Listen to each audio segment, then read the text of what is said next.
Selamat pagi anak-anak. Kita akan belajar firman Tuhan melalui buku renungan pagi anak, Identitas. Hari ini tanggal 1 Juni, judul renungan kita, Alonzo T. Jones, Hukum Kebebasan. Mari kita awali dengan doa. Bapa di surga, kami akan belajar firman Tuhan. Tolong kami supaya kami dapat memahami firman Tuhan. Dalam nama Tuhan Yesus kami berdoa. Amin. Anak-anak, ayat inti renungan pagi kita hari ini diambil dari kitab Yakobus pasal 1 ayat 25. Tetapi barang siapa meneliti hukum yang sempurna, yaitu hukum yang memerdekakan orang, dan ia bertekun di dalamnya, jadi bukan hanya mendengar untuk melupakannya, tetapi sungguh-sungguh melakukannya, ia akan berbahagia oleh perbuatannya. Alonzo T. Jones selalu tertarik dengan sejarah, khususnya sejarah kuno. Bahkan ketika dia masih muda dan bertugas di militer, dia menghabiskan waktu luangnya untuk membaca buku-buku tentang peradaban kuno. Ketika dia meninggalkan tentara, dia menjadi seorang Advent hari ke-7 dan mulai berkhotbah di California. Dia juga seorang penulis yang baik dan bertemu dengan editor Science of the Times dan menjadi asisten editor. Tidak lama kemudian, putra J. H. Wagoner, E.J. Wagoner, menjadi ko-editor bersama Jones. Kemudian, Jones juga menjadi editor sebuah surat kabar bernama American Sentinel.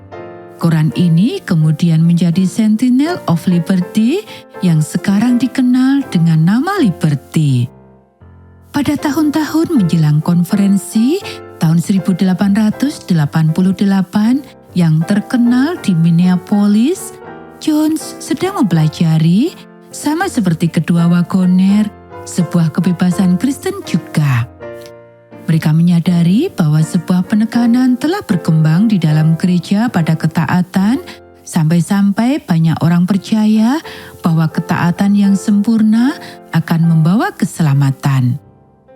Gereja tidak pernah secara resmi mempercayai hal ini, tetapi banyak orang yang bertindak dan mengajar seolah-olah hal itu benar.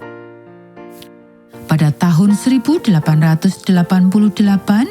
baik Jones maupun E.J. Wagoner menyampaikan khotbah tentang kebenaran Kristus yang sempurna dan bahwa satu-satunya cara untuk menemukan keselamatan adalah melalui Dia dan ketaatannya yang sempurna. Beberapa pemimpin gereja bersikeras bahwa hal ini akan membuat orang percaya bahwa mereka tidak perlu menaati hukum Taurat sama sekali. Tetapi mereka tidak mengatakan demikian. Mereka mengatakan bahwa kita hanya dapat taat melalui kasih dan kebebasan, dan bahwa begitu kita aman dalam keselamatan kita di dalam Kristus, maka ketaatan akan secara alamiah mengikutinya. Anak-anak, jauh dari berpaling dari ketaatan pada hari Sabat, pada tahun 1889, hanya 1 tahun setelah konferensi tersebut, Jones berbicara di hadapan subkomite Kongres Amerika Serikat dan membantu mengalahkan rancangan undang-undang yang akan menjadikan ketaatan pada hari Minggu sebagai hukum di Washington D.C. Di kemudian hari, ia menggunakan minatnya pada sejarah kuno untuk menulis buku-buku tentang sejarah dan nubuat. Anak-anak, demikianlah renungan pagi kita hari ini. Mari kita akhiri dengan doa. Allah yang memiliki kemerdekaan yang sempurna, tolonglah saya untuk mengalami kemerdekaan yang Engkau janjikan, kemerdekaan yang telah Engkau berikan di dalam anak-Mu. Tolonglah saya untuk membiarkan Engkau menerjemahkan hal itu ke dalam ketaatan yang bebas dan penuh kasih, dan kiranya hidup saya lebih dari sekedar kata-kata saya, menjadi saksi dari kebebasan yang sempurna di dalam Engkau.